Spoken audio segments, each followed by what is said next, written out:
Hi everyone, this is Longvo. Today I'm analyzing one of my games on June the 28th, 2012 against my brother Bao Vo. He's playing white and I'm playing black. So he goes knight to f3. So when I see that his knight is really covering the dark squares, so I decide to take control of the light squares. So I go d5.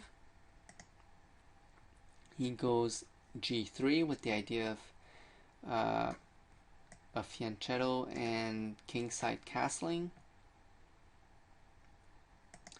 So now I go knight to f6. So the idea here is to take control of the dark square and then expanding even more in the center and gaining space. So bishop to g2.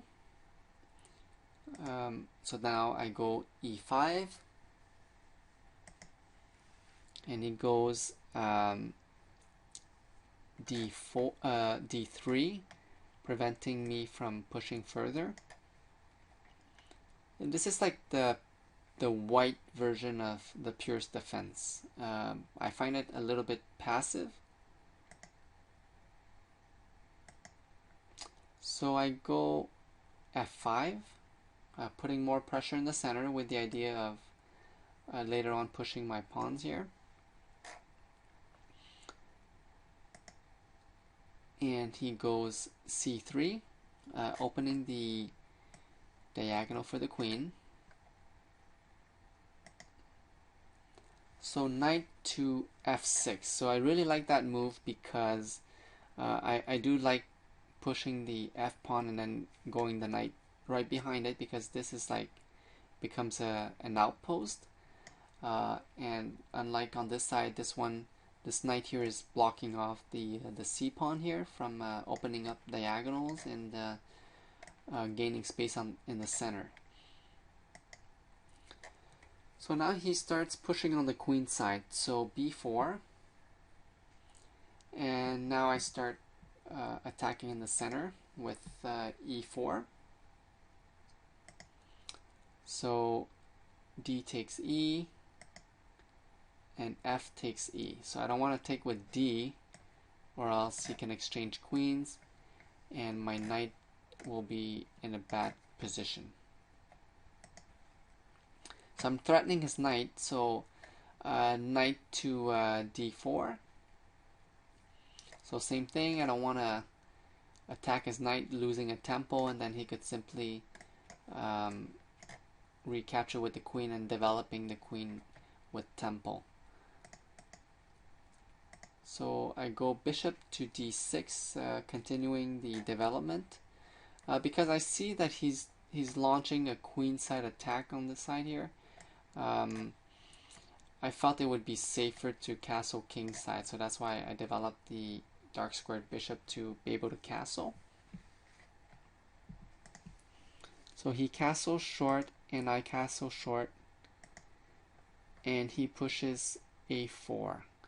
So it's a good thing that I didn't try to castle queenside, or else he would have like a lead in the attack, or more space on the queen side to activate his minor pieces here where the king side is, the queen side is, I mean. So bishop to g4. So I like playing that way because it's like I'm standing in front of him, exerting a bit of pressure, and then, taunting him to try to kick that bishop out of the way. Because I could have gone, actually I couldn't have gone here or here because of the knight. Right, so I guess that was the only move, but even if the knight wasn't there, I would have gone here to just taunt him to weaken his king side. So he develops bishop to e3. So queen to d7, with the idea of supporting the light squared bishop for a future exchange. So knight to a3, developing his knight. I think perhaps he should have gone towards the king side for defense, but I guess he wasn't interested in defense. He wanted a counterplay and attack on the queen side. So rook to e8. This looks like a strange move because there's no open files here, semi-open files, and then it's not like this pawn can move anywhere, and it's not like the rook would be supporting its advancement. But the idea was really to do a rook lift here, and eventually attack towards the king side. So knight, the a knight to b5, attacking the bishop. So at this point, this bishop is not that useful to me. I didn't mind giving it up. It was because if I went to rook e5, and then with the idea of the rook lift there, so that would have been more powerful than using the bishop to attack. So I didn't mind that he would exchange. So he goes knight takes d6, and I go c takes d6, and I could have taken with the queen, but I needed my queen here to exchange the bishops. So I didn't mind doubling up my pawns here and messing up the pawn structure, because I have no intention of going into an endgame. I'm trying to finish the attack on the king side here.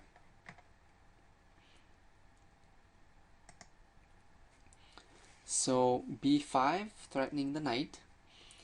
So even at this point, I could have just left the knight hang there and continue my attack.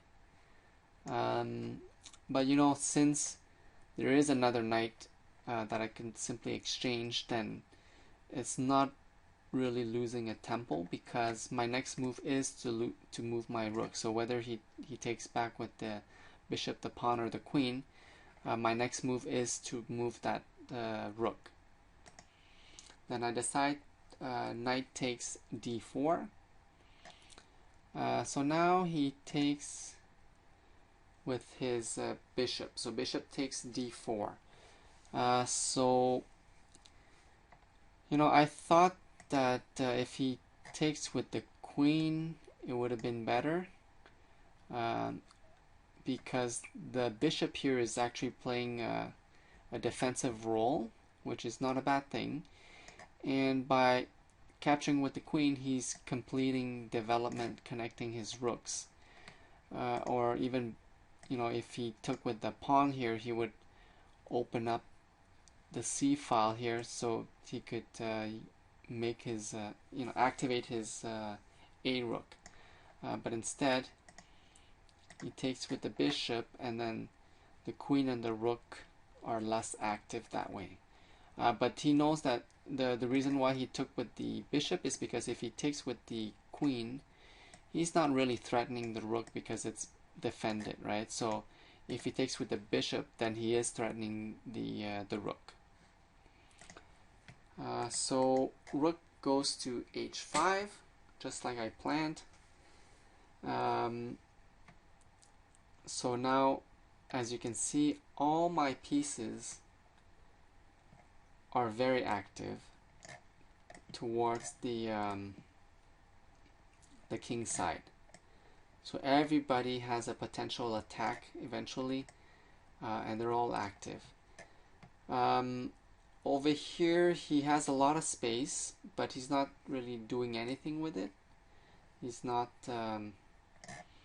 attacking, so he's sort of like in between attacking on one side, but then still playing defense. So either you make up your mind attacking all out, or you defend, right? So now he goes